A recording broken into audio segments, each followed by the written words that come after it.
The Hebrew Torah is numbered differently than our modern day Bibles. So we do fall into some discrepancy sometimes when we're trying to figure it all out. All right, so Parsha Tzav. We're going to take a look at Parsha Tzav. Let's talk to our Elohim and we'll take a look at Tzaving. Father, we thank you for this opportunity to study your word. We thank you for the opportunity to become conscious of you, aware of you. We ask that you will open our eyes, open our ears, and open our hearts so we can find you in every aspect of our lives, at every moment of our lives. We thank you in the name of Yahushua. Amen. Tzav. Tzav is a word for command, to give a charge to appoint someone to do something, to direct someone to do something. But as a word, it also means to be joined together, to be joined to something. You know, we take this, echad means unity, but zav is also a word that can mean to join together. And the root of zav is zavah. So zavah as a word is a feminine word. Okay? So now we have an idea of a spiritual or a mental joining together of something. So what is our relationship with Yahuwah, our Elohim? I know that my relationship with Trina is a physical relationship. My relationship with Bruce or anyone else is a physical relationship. I come up, I give you a hug, I shake your hand, say hi, how's your day? What about my relationship with Yahuwah, my Elohim? I can't come up to Yahuwah, my Elohim, and shake his hand and say, hey, how's it going? It has to be a spiritual relationship. I have to be aware. So it's one thing to say that we believe that Yahuwah, our Elohim, exists. And this is the question we ask. Do you believe that Yahuwah, Elohim, exists? But it's another thing to be consciously or even unconsciously aware of the fact that Yahuwah, our Elohim, exists. I can say it all I want. Am I consciously aware that Elohim is present? Am I consciously aware that Elohim is present in my day, my life? Is he sitting with me when I'm in the office having tea and crumpets? Okay? Am I aware? So we say that the Torah is like an onion with infinite layers. Okay?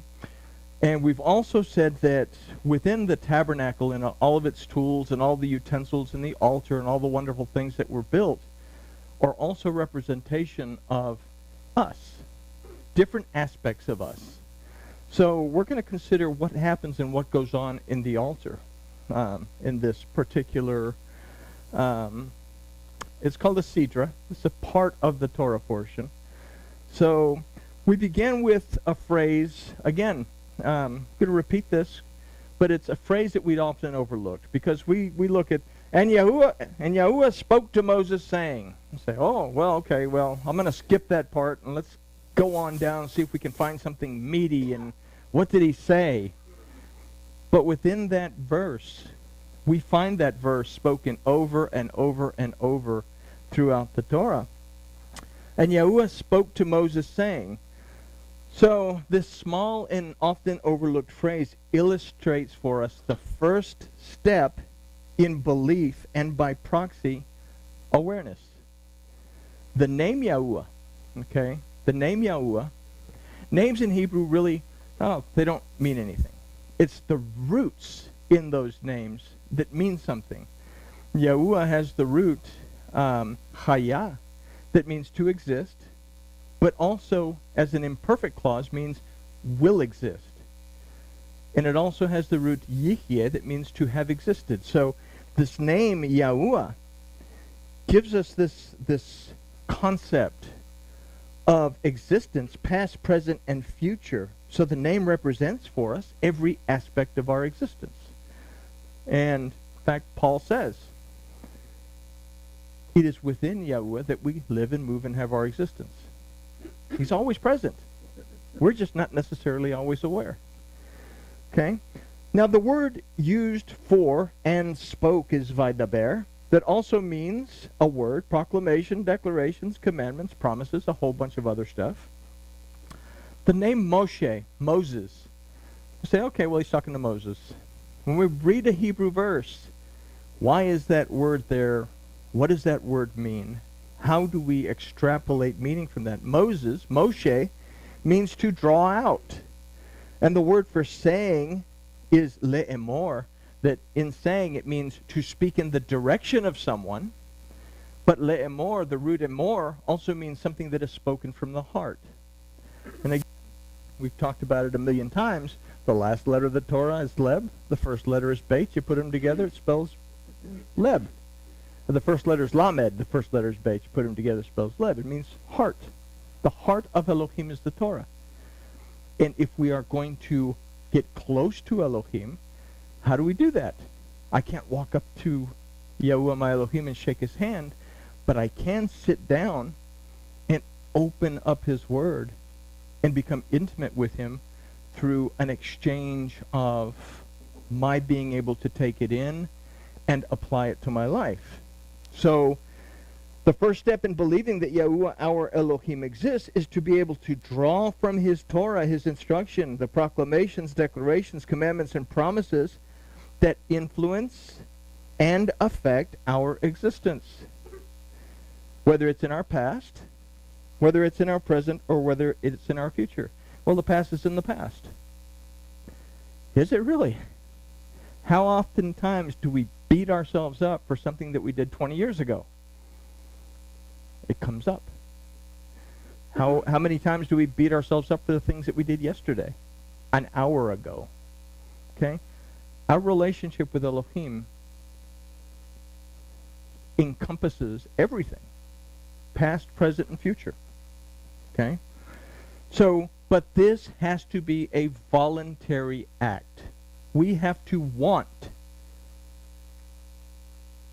to approach our Elohim. We have to want to approach our Elohim. That means we have to want to become aware that he exists, or that he is present. I can say that he exists until the cows come home. Am I aware that he is present? So verse 2 kind of starts to draw this out.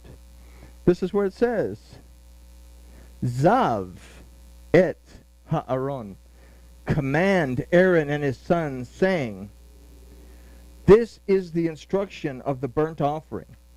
It is that which goes up on its firewood upon the altar all night unto the morning, and the fire of the altar shall be kept burning thereby. Tzav, command Aaron and his sons. Okay, so if we consider Zavah, joined together, and it's sad you get all these ideas after you've put it all together. Aaron means light bringer, the thing that brings light. The word sons is beneh, that comes from the root bana, that means to restore and to establish.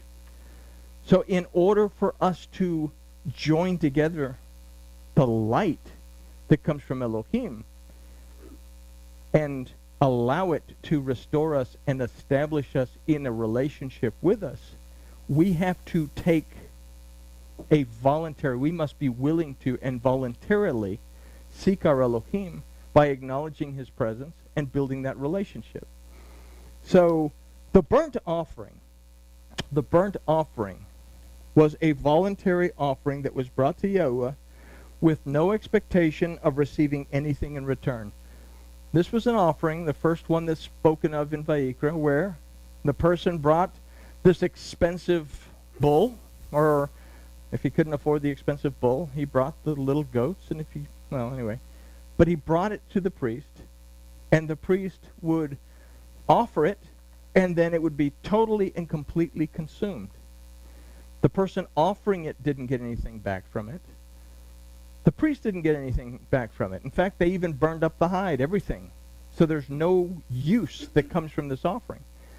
But it's a voluntary offering to give something and not expect anything in return. So the burnt offering was a voluntary offering that was brought to Yahuwah with no expectation of receiving anything in return. This concept or this is a concept of true friendship. We have friends in our lives. They are our friends because we enjoy their company, not because we expect them to give us something. Okay? Why do I want to join myself to Elohim? It's because I expect something in return, or because I want a relationship with my Elohim where I don't necessarily expect anything in return. Okay? So, this is the concept of true friendship. We're friends because we want to be friends, not because we expect something from them.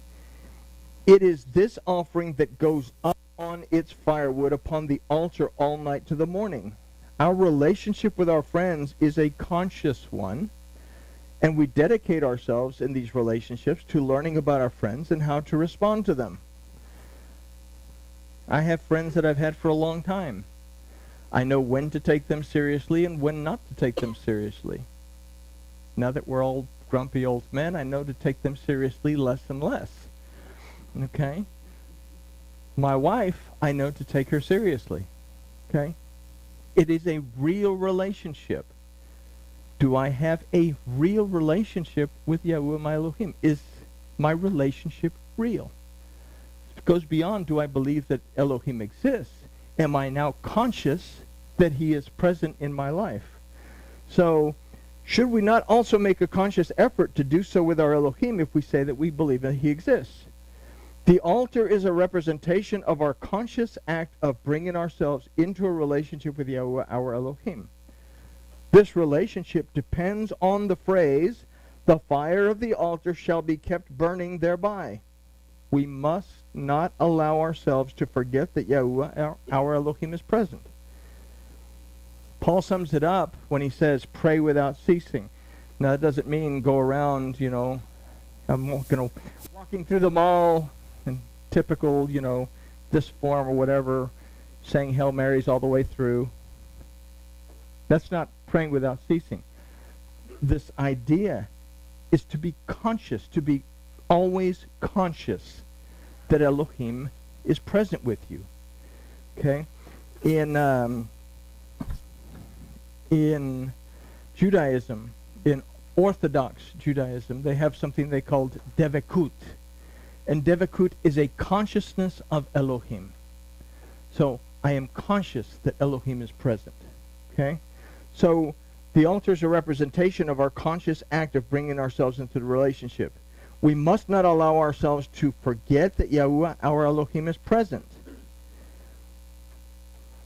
It isn't that we are to be in continuous state of prayer, but rather we must be in a continuous state of awareness of the presence of our Elohim in our lives.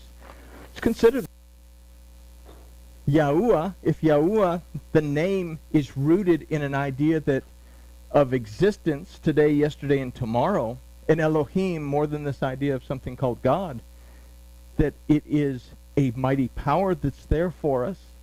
It is also a mighty judge that has the authority to redeem, deliver, restore us, bring us rest, and heal us. Then to become conscious of the fact that in every aspect of my life, I have a force that is there to guide me, to help me to get through issues.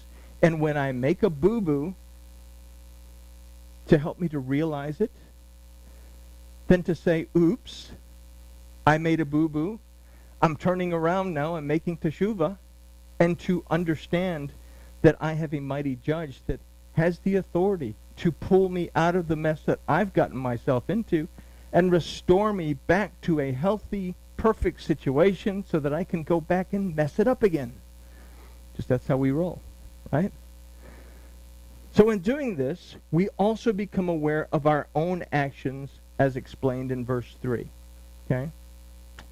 If I believe that Elohim exists, do I become more conscious of the way I act? Verse 3, in the Torah, I lost count in the regular Bible. I think it's like 9, 8, 10. 10, that's my final offer. Okay.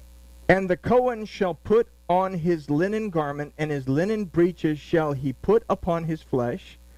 I hope that's how he puts his pants on. And he shall take up the ashes of which the fire has consumed the burnt offering on the altar, and he shall put them beside the altar. Well, why doesn't he just scoop them up and toss them outside? Okay? Well, let's find out. When we transgress, we change clothes in a symbolic kind of way. Okay? I have my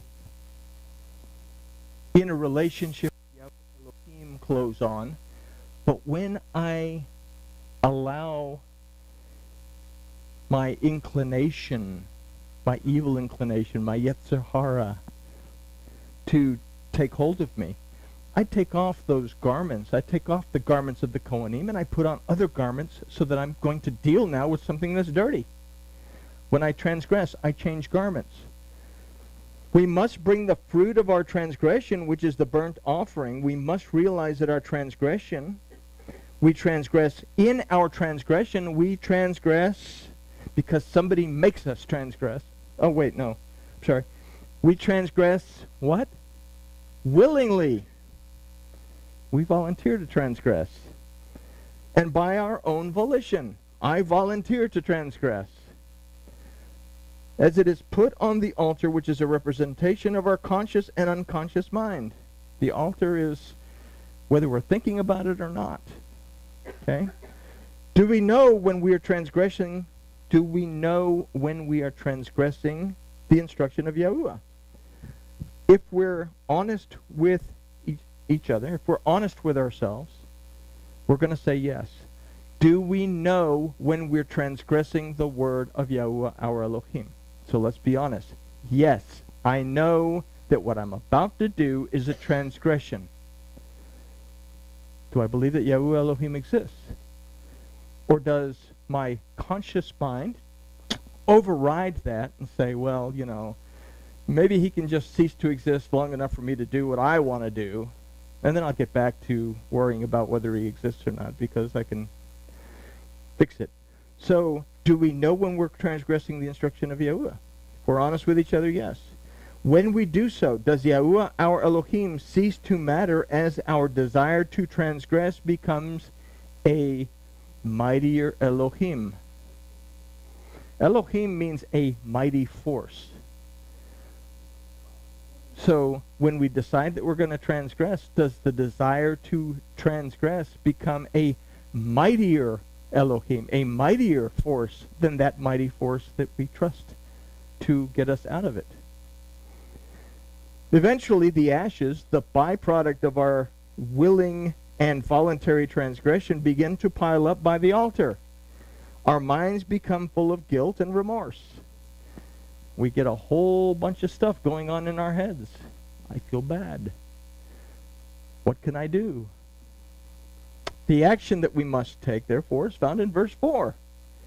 It's pretty neat how the Torah can, if we peel back the layers of the onion, we can use and understand that the Torah is there for our use. It's called Torah for a reason. It's instruction.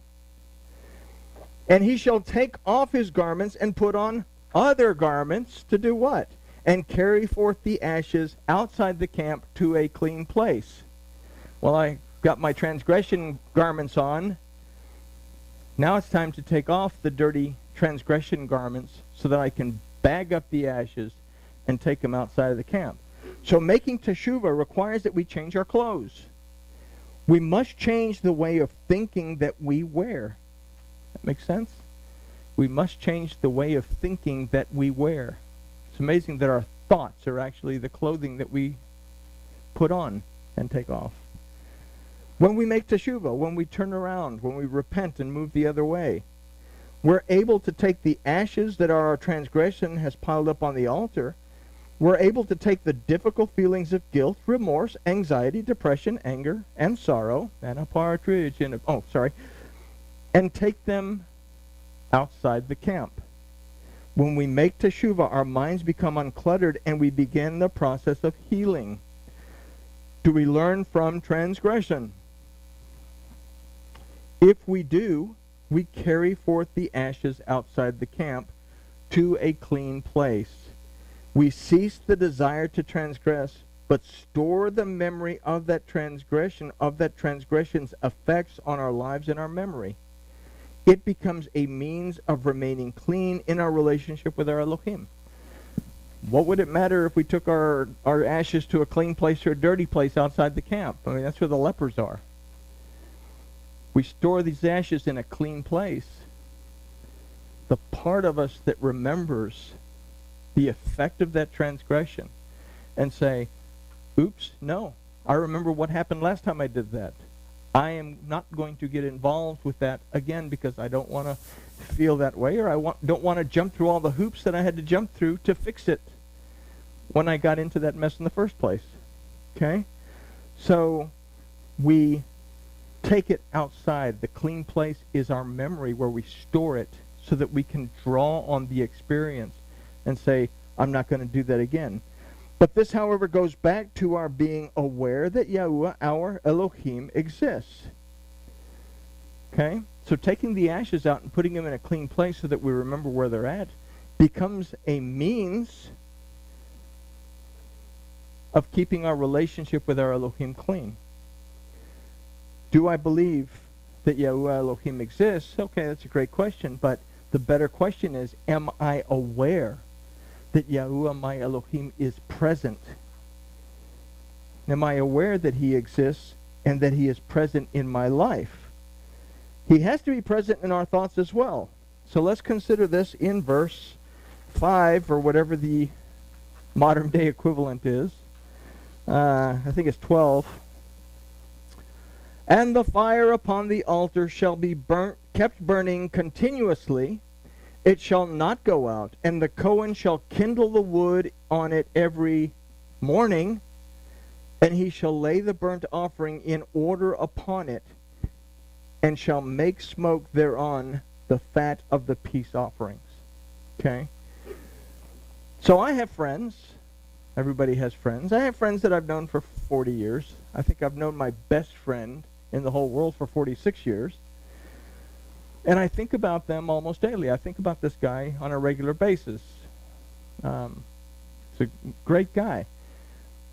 He was always outspoken and would speak his mind, and he would get into all kinds of trouble, and I would end up getting into all kinds of fights to get him out of all kinds of trouble. A wonderful guy. So I think about these people. I think about him almost daily. I'm aware of my wife's existence in my life. That's a little bit closer. And I seek to remain conscious of her needs and wants. Is it possible for us to become this conscious of the existence of and the interaction of Yahuwah, our Elohim, in our lives and in our thoughts? Is it possible to become that conscious of the fact that Yahuwah, our Elohim, is there, just like Trina is right there? Do I understand this? Am I this aware of his presence? Okay? Our remembrance of and awareness of his existence and the fact that it is within him that we live, move, and have our existence is the very reason that the fire upon the altar shall be kept burning continuously, and it shall not go out. The wood that we bring to keep our fire lit, those things that we do to keep Yahuwah in our remembrance daily, must be brought in the morning. Okay? So why don't we bring them in the middle of the night or in the evening? Because it's a process. Bereshit, chapter 1, tells us that he called the light day, and he called the night, the darkness he called night. Then he said there was evening and there was morning a first day. That evening begins perception, that takes us through the difficulty of learning, that brings us to the light of day. So morning is a process of passing through the evening. Arev. Arev is an interesting word. We spell it Arev.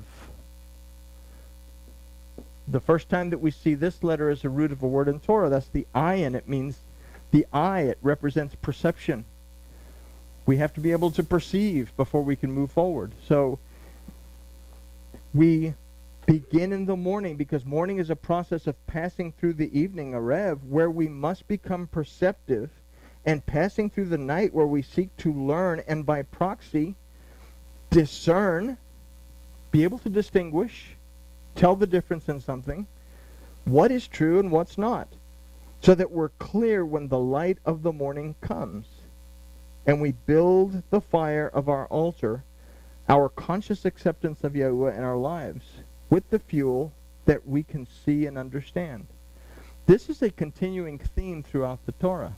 We see it in the ark.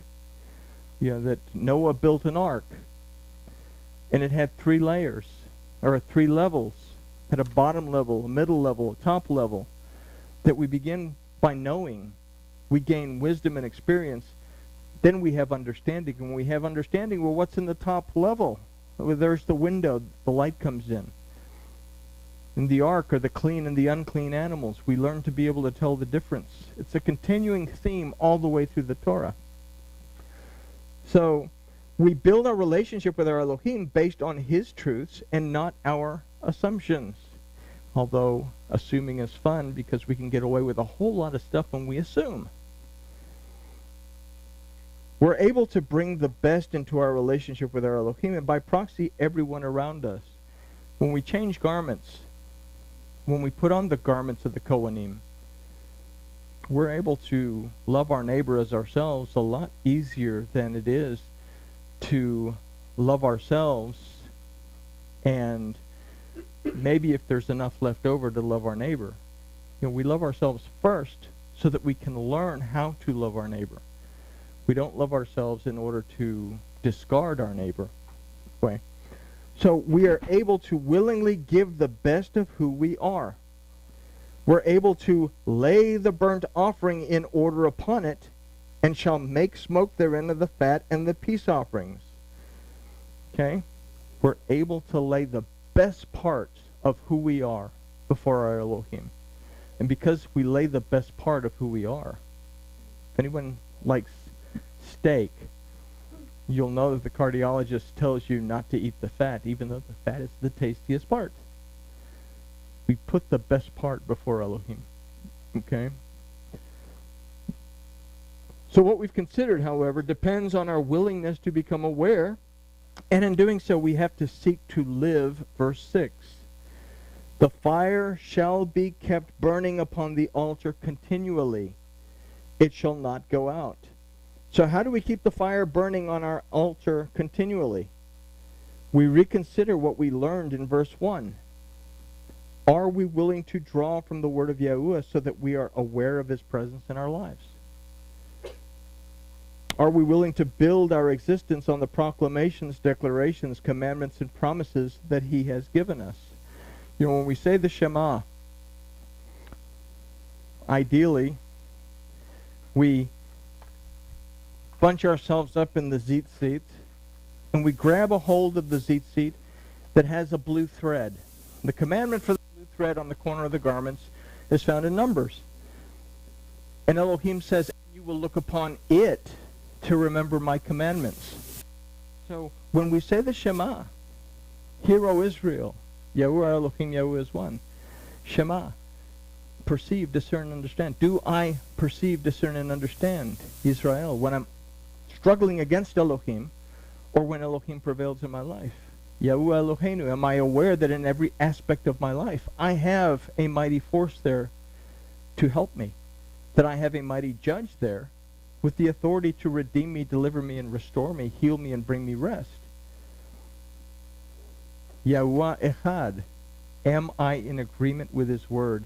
And because I am in agreement with his word, I'm staring at the zit seat, being reminded that he's given me instructions.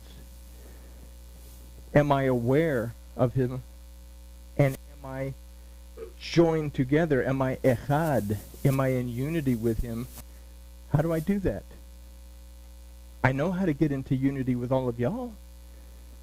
I get into unity with my Elohim by and through his word, and by and through sitting down and not praying. Praying is an overrated word.